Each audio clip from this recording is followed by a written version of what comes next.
I am so excited to be joined by Judy Kent. Judy, when I was going through your resume and your career, I was thinking about how I was going to introduce you, and I realized that I might need a little while. You have quite a resume. I'm going to refer to you as an athlete, a coach, a trailblazer, a leader, a speaker, an author, a builder, and also an artist. So thank you so much, first and foremost, for taking the time to join us. And secondly, congratulations on being inducted into Canada Sports Hall of Fame as a builder. Thank you very much. And I'm so honored to be selected for induction, and with all of the amazing people that are already in the Sports Hall of Fame family. So, and I appreciate you taking the time as well. Thank you. Well, I'm so excited that I get the chance to chat with you and also to introduce people to you and the incredible work that you've done, because I feel like so much of what you've done, people would maybe even need a little bit of a backstage pass to see. So I'm hoping that in our conversation today, we can kind of peel the curtain back and tell everybody a little bit about what you've been involved with and the reason why you're being inducted into Canada Sports Hall of Fame. And I want to give you the chance to tell everybody a little bit about you, you know, where you're from, where you grew up, and what sort of initially connected you to sport in Canada.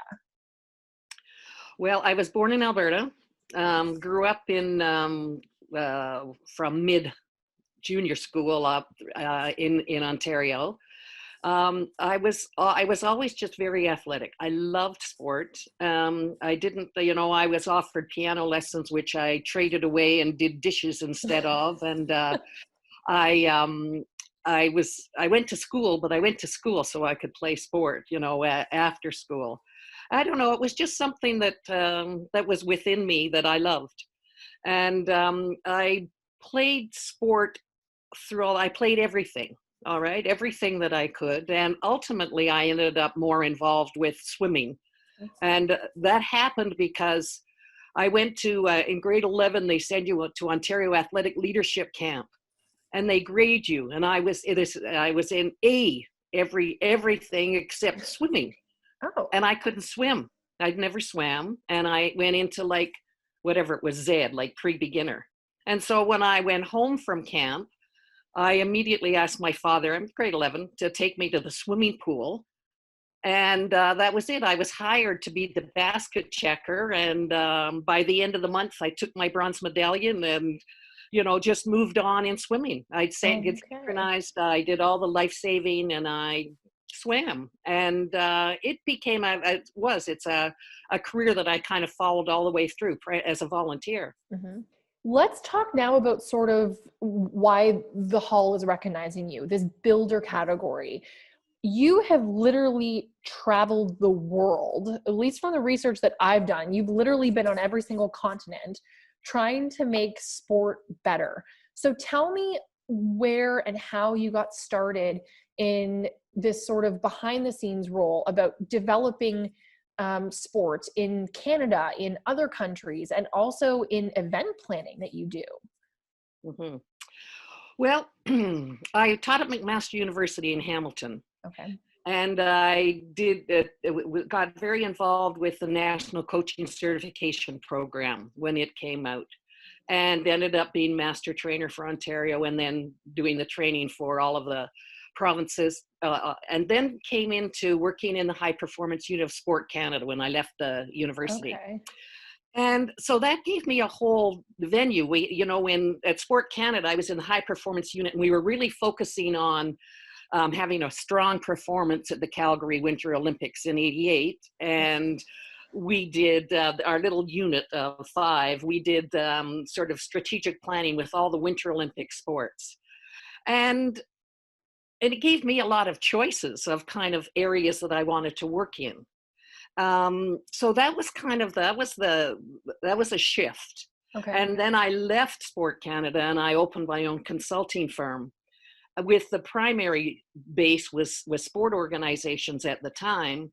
And around that time, I wrote a manual on applied strategic planning. And that was really focused on the not-for-profit from community sort of to national level. And that just sort of went all over the world. And I ended up, that kind of led me to the international stuff that I did. Okay. And I think the reason I did that book was we were pretty nascent in our sport in Canada at that time. You know, we had the 76 Olympics, which really showed we weren't ready. And a lot of the things that happened over those sort of next 20 years were pretty amazing in building a foundation for sport in Canada. So when we look at like a modern day Canadian Olympic Committee, or when we talk about the Commonwealth Games, are there things within those organizations that you can look at now and say, I did that, or that you've kind of put your stamp on that you can recognize? Yeah. And what kind of things, like what give us some like behind the scenes details? Like, is Okay. there a specific example or a program maybe that you started that still exists today, or something that you really helped put your kind of your thumbprint on? hmm Well, I think that there's several. I think my original work with National Coaching Certification Mhm. Program, because I just come from the university, I basically kind of wrote with input from many other talented people, but wrote the theory manuals and the course conductor manuals. And I worked with the minister's task force on sport to complete Sport the Way Ahead, which was the sort of our directional piece for a number of years. And Okay. I think for within Commonwealth Games and within the Federation particularly, when I went to the first Commonwealth Games where I was assistant chef in Auckland in 1990, and I was the only woman chef, the only woman at any of the meetings, and I ended up wanting to promote the inclusion of athletes with disability. So I went to the Australian chef de mission to lobby him, and he just looked at me and said, "Oh, trust Canada to send abroad." It was just, and I'd never experienced that kind Right. of dismissal, really. Oh my gosh. Anyway, through the Commonwealth Games, that gave me a real venue. I was the first chef. I was the Mhm. first woman president. I was the first woman sort of on the international on one of the committees. And because I was the only woman, it was great. Our president used to at the meetings say, "Oh, good morning, gentlemen, and Judy."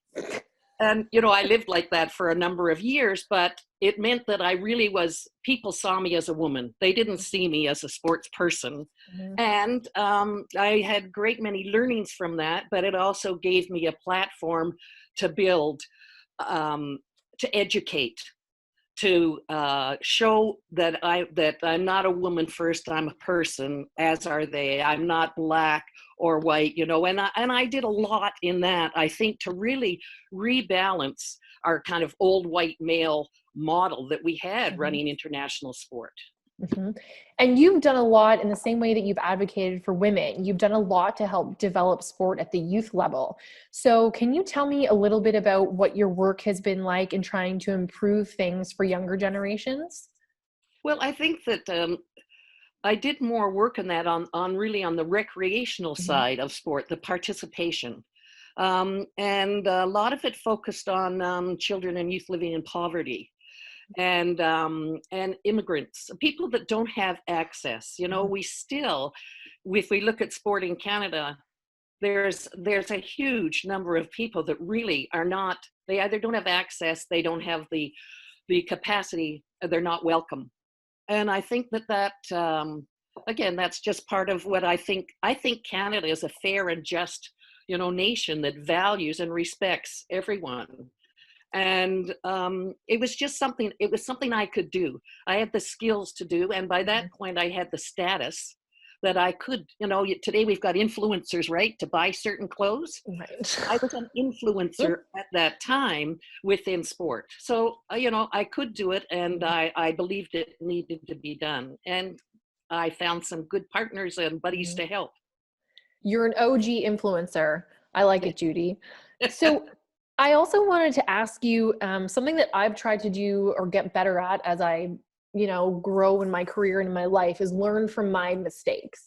And sometimes it's hard because you have to learn things, at least I'm stubborn, so I have to learn things sometimes the hard way.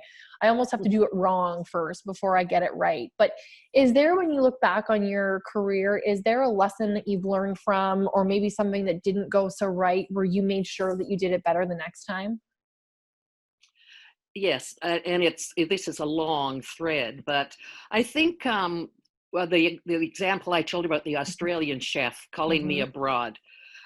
When I went to my first international Commonwealth Games Federation meeting, Prince Edward, who was our royal president, uh, he was thrilled because there was a woman there, and they're very egalitarian, the British royals, and he wanted me to go to lunch. I go to lunch. There's 3 countries, 3 men there. They're all men there, but who won't just ignore me. He introduces me. I'm like, I don't exist. All right. And I felt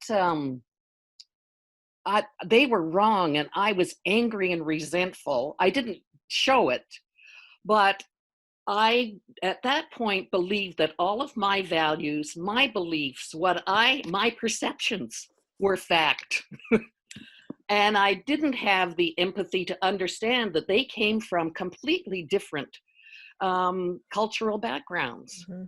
And I remember this guy from Singapore who just pushed me out of the way to go through the door first.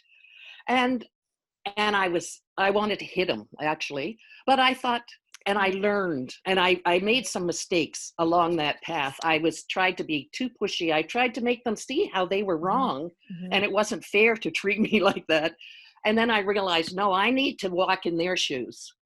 And once I got that lesson learned, the next part of my life was much easier. My forehead wasn't nearly as flat, banging it against the wall.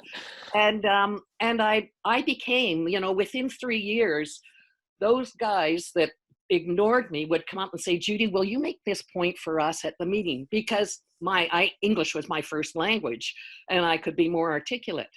And they then saw me as a person, not as a woman. But as long as I was standing there with my fist in the air, hammering them about how wrong they were in their values, I wasn't getting anywhere. So it was a great life lesson. And it's something that has just helped me through everything. It doesn't have to be gender. We're all people. We all have the same blood in our veins. And all of this, if somebody's different, I then am suspicious or resentful or lack trust. What a waste. What a waste of what we're doing with this beautiful earth and, life. So. Well, and it's lessons like that you're teaching all of us that I think are a big reason why you're going to be inducted into Canada's Sports Hall of Fame. But if you can give us maybe some parting words, or if you look back on your illustrious career that is still going full steam ahead, I might add, what do you look back on and smile about? What are you the most proud of? Is there an event or a speech, or maybe it was a conversation that stays with you the most, that you remember the most fondly? Can I give you 2 things? Sure. One's just ego. When I was shift a mission for the Canada, for the Commonwealth Games, and they were home in Canada. Oh, okay. And just to lead the parade with 50,000 people cheering for Canada. It was an enormously emotional person for everyone. And any athlete or team member would say that particularly when they're at home. But more importantly, that's just ego, and it was waving and walking around that one. I decided to retire in 2008, and then I was contacted by Coaching Association of Canada to help them out on something they were doing in the Middle East, and which was there was a new organization, Generations for Peace, that had been founded by Prince Faisal Al Hussein. And so I started working with them, and I had to kind of rewrite a curriculum and work with some people, and it was all on Skype. And at the end of a few months, I'd done the curriculum, and I was the only person who knew it. And so I became lead facilitator.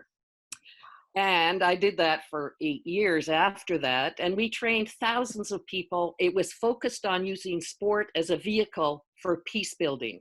We brought people from Rwanda and Pakistan, Afghanistan, Bosnia, all the war-torn countries. And we trained them in using sport and the power of sport to gather people together and to hopefully transform their perceptions of the people they're in conflict with.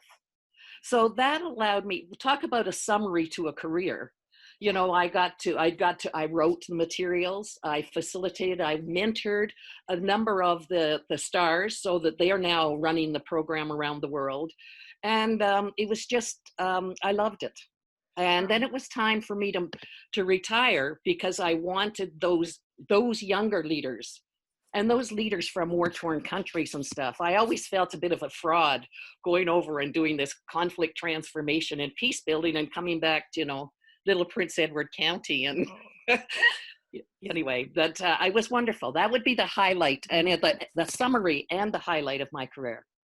Well, Judy, thank you so much for sharing the highlights of your career with us. And I can't think of anyone, a leader like yourself, that deserves the recognition in the Canadian Sports Hall of Fame. You've been a builder, and I think you've meant so much more than just that word to the people who not only participate in sport in Canada, but who hold it in such high regard. So thank you for all the differences that you've made and that your work is going to continue to make, and for taking the time with us today.